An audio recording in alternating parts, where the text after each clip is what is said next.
السلام علیکم ورحمۃ اللہ وبرکاتہ۔ الحمد للہ الذی ہدانا لہذا وما كنا لنهتدی لولا ان هدانا اللہ واشهد ان لا الہ الا اللہ وحدہ لا شریک له واشهد ان سیدنا مولانا بارک وسلم اما بعد۔ قال الله تبارك وتعالى أعوذ بالله من الشيطان الرجيم بسم الله الرحمن الرحيم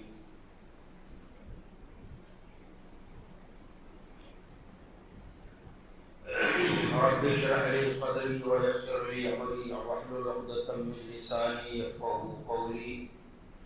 بسم الله الرحمن الرحيم درود شریف پڑھیں اللهم صل على محمد وعلى آل محمد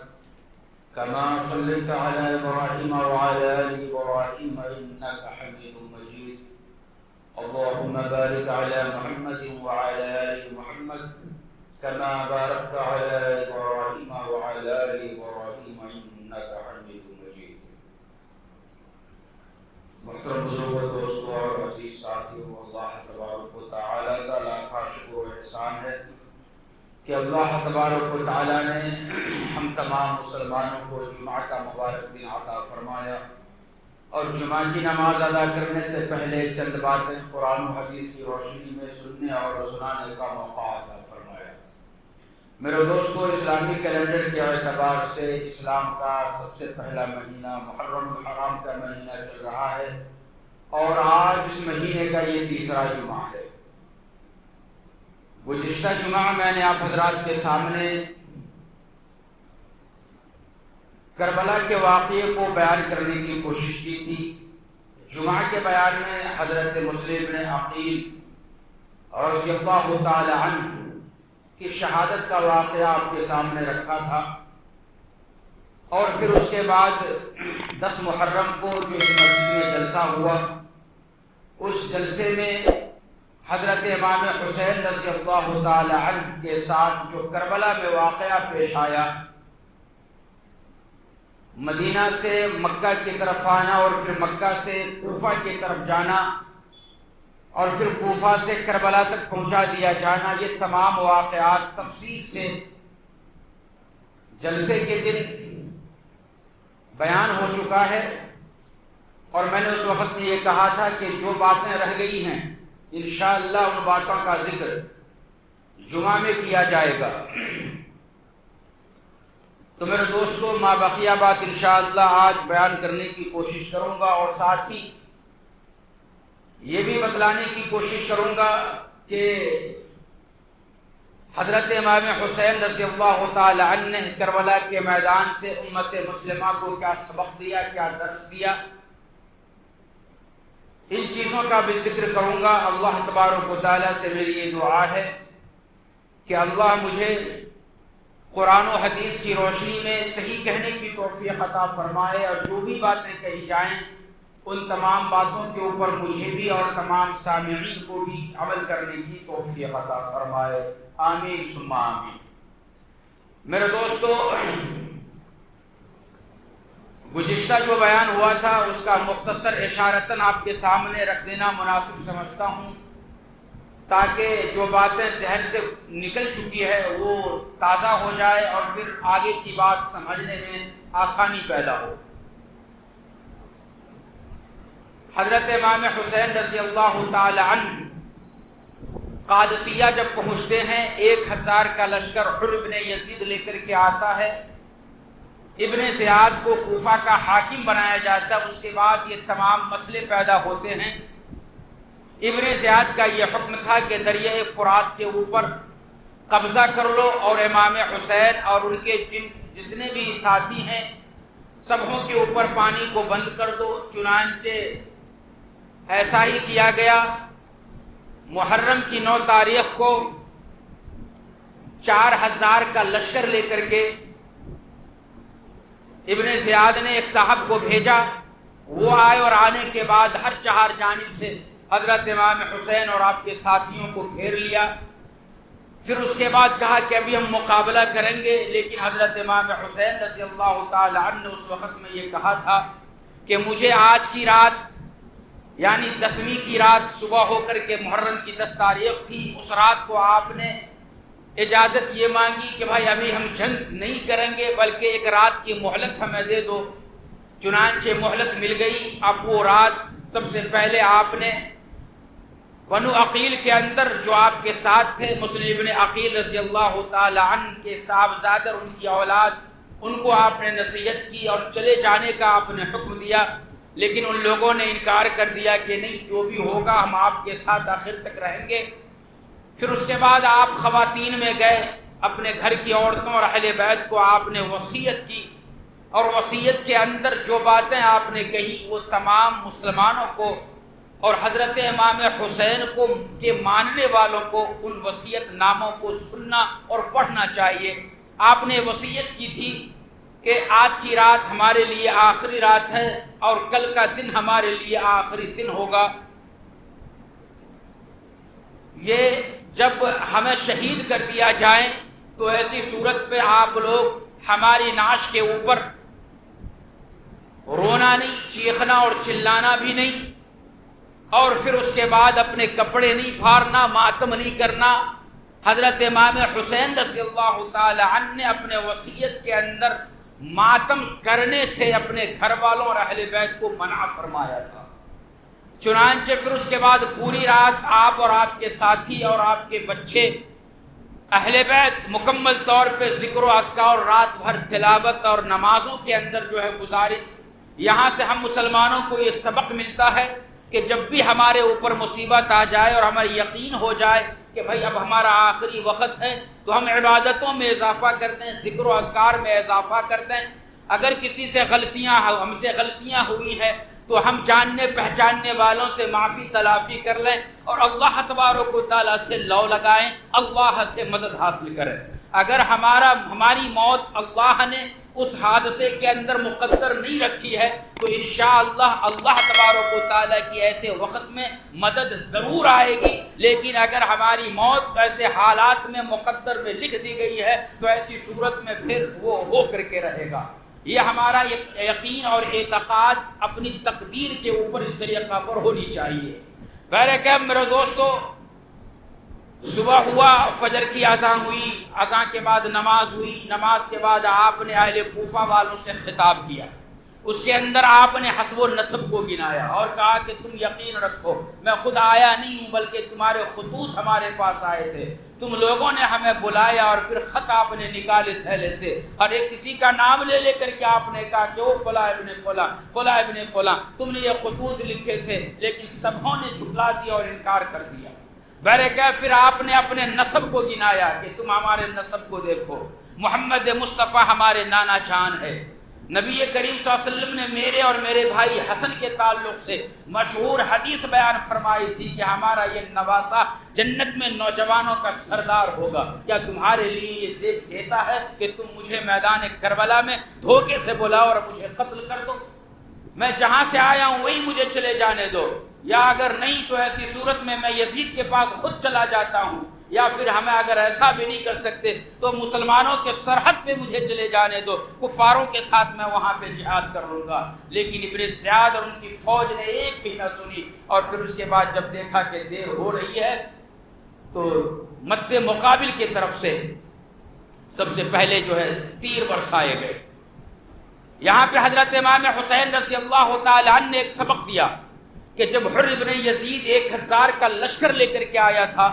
تو آپ کے ساتھ میں جو لوگ اہل بیت میں سے تھے انہوں نے مشورہ دیا تھا حضرت حسین رضی اللہ تعالی عنہ کو کہ ابھی ان کی تعداد کم ہے، ابھی ہم ان کے اوپر حملہ کر دیتے ہیں اور جب ہم حملہ کریں گے تو انشاءاللہ ہم جیت جائیں گے، اور اس طریقہ پر یہ لوگ شکست خوردہ ہو کر کے اس میدان کو چھوڑ کر کے واپس کوفہ چلے جائیں گے، اور ابن زیاد بھی ڈر جائے گا۔ لیکن میرے دوستو، اہل بیت میں سے حضرت امام حسین رضی اللہ تعالی عنہ نے تمام اہل بیت کو یہ نصیحت کی کہ یاد رکھو، ہمیں اسلام اور نانا جان محمد مصطفیٰ صلی اللہ علیہ وسلم نے لڑائی کے اندر پہل کرنے کا حکم نہیں دیا ہے۔ جائے کہ ان کی تعداد اس وقت میں میرے سے زیادہ ہیں، لیکن اتنی تھوڑی سی تعداد کا مقابلہ ہم کر کے جیت سکتے ہیں، لیکن چونکہ ابھی جنگ میں انہوں نے ابتدا نہیں کی ہے، پہل نہیں کی ہے، پہلا وار انہوں نے نہیں کیا دیا ہے، لہذا میری طرف سے میں پہلا وار ان کے اوپر ہرگز نہیں کروں گا۔ یہ حضرت امام حسین رضی اللہ تعالی عنہ نے تمام آنے والے قیامت تک مسلمانوں کو یہ درس اور سبق دے دیا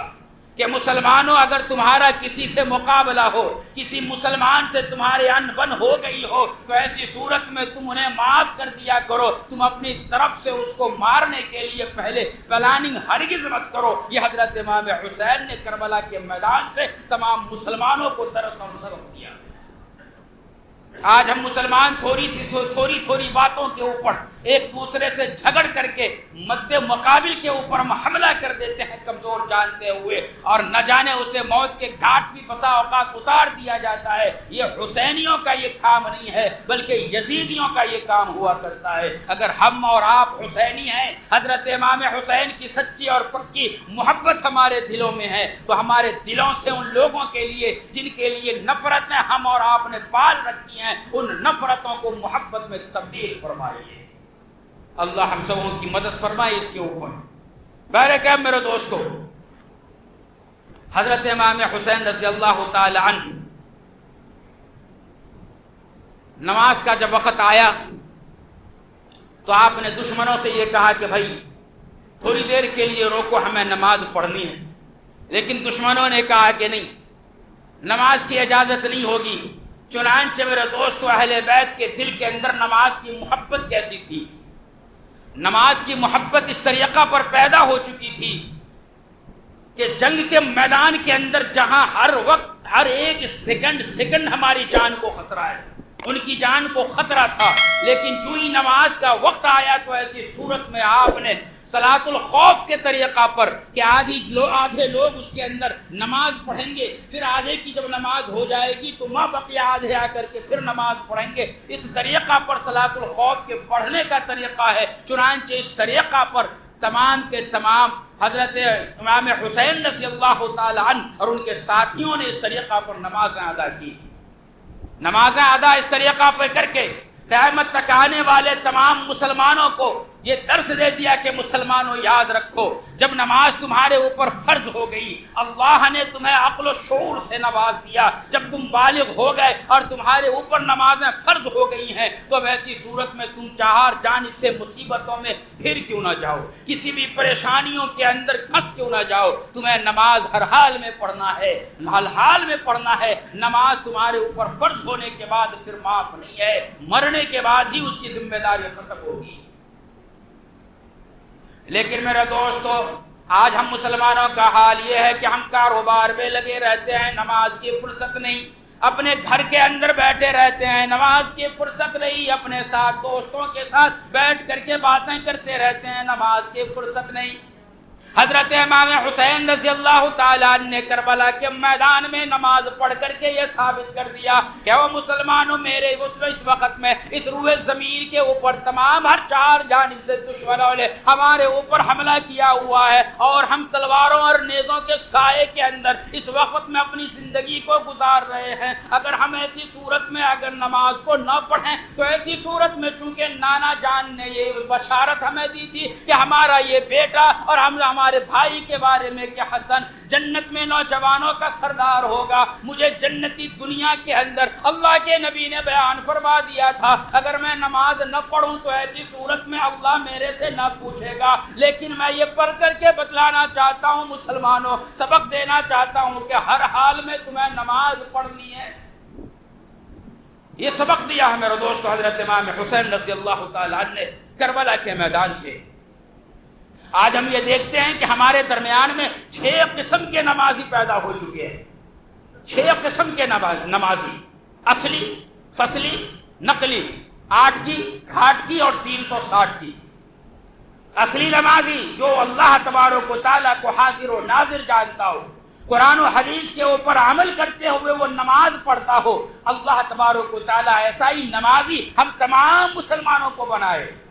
اور یہی نمازی حضرت امام حسین نے کربلا کے میدان میں سجدہ کر کے بتلایا، نماز کی نیت کر کے بتلایا کہ جو اصلی نمازی ہوتا ہے مصیبتوں سے گھبراتا نہیں، پریشانیوں سے گھبراتا نہیں، جب مصیبتیں اور پریشانیاں ان کے اوپر آتی ہیں تو وہ مزید اللہ کو یاد کرنے والا بن جاتا ہے۔ وہ اصلی نمازی ہم تمام مسلمانوں کو اللہ بنائے، آمین۔ اب میرے دوستو،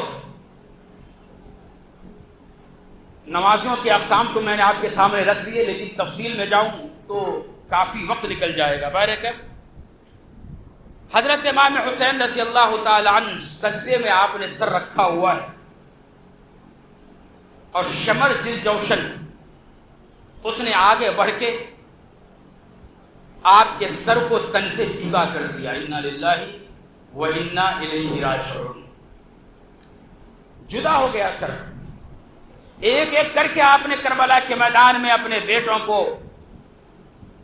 مسلم ابن عقیل رضی اللہ تعالی عنہ کی اولاد کو، جو 72 ساتھی تھے آپ کے، سب شہید ہو گئے۔ جنگ ختم ہوئی۔ حضرت امام حسین کے شہید ہونے کے بعد نعشیں جب گنی گئیں تو 72 ساتھی حضرت امام حسین کے، اور تقریباً 88 لوگ ان کے تھے، مد مقابل کے تھے، یہ سب بھی قتل ہوئے۔ اب میرے دوستو، حضرت امام حسین کے سر کو نیزوں کے اوپر لہرایا گیا۔ اب یہاں پہ آنے کے بعد کچھ مرثیہ لکھنے والے اور کچھ لوگ جو حضرت امام حسین کے لیے جنہوں نے کچھ لکھا ہے، تو اپنی طرف سے بہت ساری باتیں غلط طریقہ پر لکھ دی گئی، جن کا کوئی حوالہ نہیں، بس اپنی طرف سے لوگوں کو رلانے کے لیے، اپنی طرف راغب کرنے کے لیے طرح طرح کے واقعات علماء حق نے بیان فرمایا ہے کہ اس میں لکھ دیا گیا ہے۔ بعض لوگوں نے یہ لکھا کہ جب یزید کے پاس حضرت امام حسین کا سر مبارک پہنچا تو اس نے لکڑی لگا کر کے آپ کے دانت کے اوپر رکھا، تو ایک صحابی رسول بوڑھے وہاں پہ بیٹھے ہوئے تھے، اس نے کہا کہ تم ایسی حرکت ہرگز مت کرو، ہم نے ان کے نانا جان محمد مصطفیٰ صلی اللہ علیہ وسلم کو انہی ہونٹوں کے اوپر بوسہ لیتے ہوئے دیکھا ہے۔ اور اس میں اور بہت ساری چیزیں ملا کر کے تاریخ لکھی گئی، لیکن اہل حق علماء کرام کا یہ کہنا ہے کہ یہ تاریخ اپنی طرف سے یہ باتیں لکھی گئی ہیں، ان کی کچھ حقیقت نہیں ہے۔ بہرکیف میرے دوستو، میں ان باتوں کے اندر نہیں جاؤں گا جو چیزیں اختلافی ہیں، وہ آپ کے سامنے رکھوں تو آپ شش و پنج میں مبتلا ہوں گے کہ صحیح بولنے والا کون ہے اور پھر غلط بولنے والا کون ہے۔ صحیح بات جو علماء حق کی طرف سے ہمیں معلوم ہوئی ہے، وہ چیزیں آپ تک میں پہنچانے کی کوشش کر رہا ہوں کہ حضرت امام حسین رضی اللہ تعالی عنہ اور آپ کے ساتھی جو شہید ہو گئے تھے وہ، اور جو آپ کی بہن اور آپ کا چھوٹا بیٹا علی اصغر جو زین العابدین کے نام سے مشہور ہوئے، وہ زندہ بچ گئے تھے۔ ان سبھوں کو اونٹ کے اوپر رکھا گیا، اور نعشوں کو بھی اونٹ کے اوپر رکھا گیا، سواریوں پہ رکھا گیا۔ پہلے اس کو کوفہ بھیجا گیا، ابن زیاد کے پاس، عبید اللہ ابن زیاد جو کوفہ کا گورنر تھا، اور جنہوں نے یہ تمام چیزیں کروایا، اور ان سے یزید نے کروایا، چونکہ یزید نے کوفہ کے گورنر کو چینج کر دیا۔ پہلے کوفہ کا گورنر ایک صحابی رسول تھا، اس نے دیکھا کہ امام حسین کے ساتھ نرمی برتی مسلم ابن عقیل کے ساتھ نرمی برتی جا رہی ہے، تو اس نے فوراً گورنر کو چینج کر دیا، ابن زیاد کو بنا دیا، اور ابن زیاد اہل بیت کا اس وقت میں سب سے بڑا دشمن تھا۔ چنانچہ ابن زیاد کے پاس لایا گیا تو ابن زیاد خوش ہوا۔ ایک روایت میں ہے کہ تمام نعشوں کو پورے کوفہ کے اندر گھمایا گیا۔ پھر اس کے بعد یزید چونکہ شام میں تھا تو پورے نعش کو حضرت امام حسین کے ساتھ ساتھ شام بھیجا گیا یزید کے پاس۔ جو زندہ بچ گئی تھی حضرت زینب، زین العابدین اور دوسری خواتین، ان سبھوں کو بھی یزید کے پاس شام بھیجا گیا۔ جب یزید کے پاس حضرت امام حسین کا یہ نعش پہنچا ہے اور آپ کے ساتھیوں کا، تو اولاً تو یزید دیکھ کر کے خوش ہوا تھا، لیکن جب یہ دیکھا کہ ان کی بیوی اور ان کی گھر کی عورتیں رونے لگی اور یزید کو ملامت کرنے لگی، اور یہ بات پورے شام کے اندر جب پھیلنے لگا، تو شام کے باشندوں نے بھی یزید کو بدنام کرنے لگا اور اس پہ لعنتیں بھیجنے لگا. تو اب یزید نے یہ سوچا کہ بھئی اگر میں ایسا ہی خوش ہوتا رہا اور ہماری خوشی کا اظہار لوگوں کو معلوم ہو گیا تو پھر تو ہماری بھی شامت آئے گی. لہٰذا ایسا ہے کہ چلو ہم چال چینج کر دیتے ہیں. چنانچہ اس نے حکم دیا اپنے گھر کی عورتوں کو کہ مجھے بھی ان کے ناش کے اوپر، ان کی شہادت کے اوپر غم ہے، غصہ ہے. پھر اس کے بعد اس نے کہا کہ ہم ماتم کریں گے. یاد رکھیے حضرت امام حسین کے ناش کے اوپر خوشیاں منانے والا سب سے پہلے ابن زیاد تھا اور ماتم کرنے والا یزید اور ان کی گھر کی عورتیں تھیں. یزید ماتم کیوں کر رہا تھا؟ غم میں نہیں کر رہا تھا ماتم. ان کے اوپر جو الزام عائد ہو رہا تھا کہ یزید نے امام حسین کو قتل کروایا، اس تہمت یعنی کہ اس چیز کو لوگوں کے سامنے نہ آئے اور وہ لوگوں کے سامنے اپنے آپ کو یہ ظاہر کرنے لگا کہ امام حسین کی موت کے اوپر مجھے بھی غم ہے. لہٰذا اس طریقہ پر اس نے ماتم منایا اور 3 دن تک یزید کے گھر کے اندر ماتم منایا گیا. عورتوں نے ماتمی کپڑے پہنے، اپنے ہاتھ کے کنگن، چوڑیاں، گلے کے اندر جو سونے کیا کہتے پہنے ہوئی تھی وہ تمام چیزوں کو ان کے گھر کی عورتوں نے نکال دی اور 3 دن تک ماتم کری. میرے دوستو، ماتم کرنے سے حضرت امام حسین نے منع فرمایا تھا. اپنے گھر کی عورتوں کو، اہل بیت کو، میرے ناش کے اوپر ماتم نہ کرنا. ان نصیحت نامہ کو اہل بیت نے بغور سنا اور اس کے اوپر عمل بھی کیا. لیکن حضرت امام حسین کے جو اصلی دشمن تھے ان کے پاس جب آپ کی چیزیں پہنچی ہے، ناش پہنچی ہیں، تو ایسی صورت میں اس کے اوپر لوگوں نے ماتم کیا ہے اور انہی کے طریقوں کو آج تک جو ہے زندہ کیا جاتا ہے اور اس دن مکمل طور پہ ماتم کیا جاتا ہے. یہ انہی کا طریقہ یزید اور یزید کے گھر والیوں کا طریقہ ہے. حضرت امام حسین کے ماننے والوں کا یہ طریقہ ہرگز نہیں ہے. حضرت امام حسین کے ماننے والے اس وقت میں جو موجود تھے وہ اہل بیت تھے اور اہل بیت کو آپ نے وصیت کی تھی ماتم نہ کرنے کے لیے اور وہ لوگ اس کے اوپر عمل کرے اور محبت کا ثبوت پیش کر دیا. اب میرے دوستو، ہم اور آپ ذرا اپنے گریبان میں جھانک کر کے دیکھیں کہ اگر ہم اور آپ بھی ماتموں میں شریک ہوتے ہیں، آپ اس علاقے پورے شہر کے اندر بعض علاقے ایسے ہیں اگر آپ اس دن چلے جائیں تو آپ کو سمجھ میں نہیں آئے گا کہ اہل سنت کون ہیں اور پھر شیعہ کون ہے. سمجھ میں نہیں آتا، تمیز کرنا مشکل ہے کہ ہر کوئی ایک ہی لباس میں ماتمی جلوس کے اندر شامل ہیں. اتنی بڑی تعداد ہوتی ہے کہ سمجھ میں نہیں آتا کیا پورا کا پورا علاقہ انہی لوگوں کا ہے. ہمارے اہل سنت والجماعت کے لوگ بھی ایسے ماتمی جلوس کے اندر شریک ہوتے ہیں. آپ کو چاہیے شریک ہونے والوں کو کہ وہ اپنے آپ کو روکیں. حضرت امام حسین سے محبت کی علامت یہ ہونی چاہیے اس دن کہ ہمیں اس دن حضرت امام حسین کے لیے قرآن کریم کی تلاوت، ذکر و اذکار، اللہ تبارک و تعالیٰ سے رجوع، اپنے گناہوں کے اوپر نادم ہو کر کے ان تمام چیزوں کے اوپر ہمیں عمل کرنی چاہیے. لیکن ایسا نہ کر کے اگر ہم ان چیزوں میں شریک ہوتے ہیں تو یاد رکھیے پھر ہم بہت برا کام کرتے ہیں. بہرکیف میرے دوستو، حضرت امام حسین کو اور پھر آپ کے اہل بیت کو مدینہ طیبہ لایا گیا. مدینہ طیبہ لایا تو اس میں کوہرام مچ گیا، سارے لوگ غمزدہ ہو گئے پورے مدینے والے. اور پھر مدینے کے اندر جب آپ رہنے لگے تو حضرت امام حسین رضی اللہ تعالی عنہ کی بیوی، ان کا 1 سال آپ اسی غم کے اندر گزاری اور پھر اس کے بعد آپ کا انتقال ہو گیا.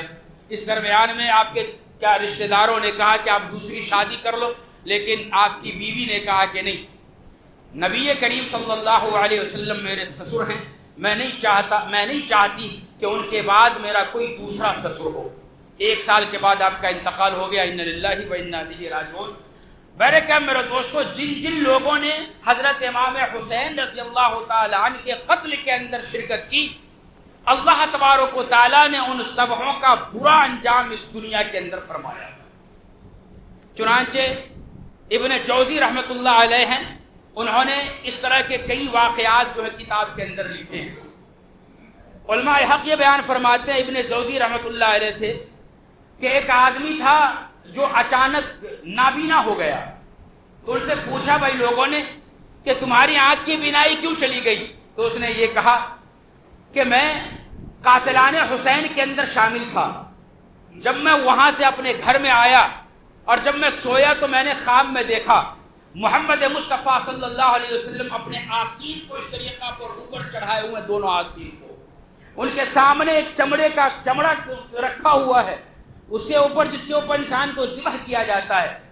امام حسین کے ساتھ جتنے بھی لوگ تھے ان میں سے تقریباً 10 لوگوں کی لاشیں ذبح کی ہوئی رکھی ہوئی ہے۔ میں جب وہاں پہ پہنچا تو اس سے ایک سلائی کھول لیے اور لینے کے بعد میرے دونوں آنکھ کے اندر لگا دی۔ نبی کریم صلی اللہ علیہ وسلم نے جب میں اٹھا ہوں تو ایسی صورت میں آنکھ کی بینائی مکمل طور پر ختم ہو چکی تھی۔ اس طریقہ پر اللہ تبارک و تعالیٰ نے ایسے لوگوں کو سزا دیا۔ ایک آدمی کا منہ اچانک کالا ہو گیا، جب ان سے پوچھا گیا کہ بھائی تم پورے عرب کے اندر سب سے زیادہ خوبصورت انسان شمار کیے جاتے تھے پورے کوفہ کے اندر، تمہارا چہرہ کالا کیوں پڑ گیا؟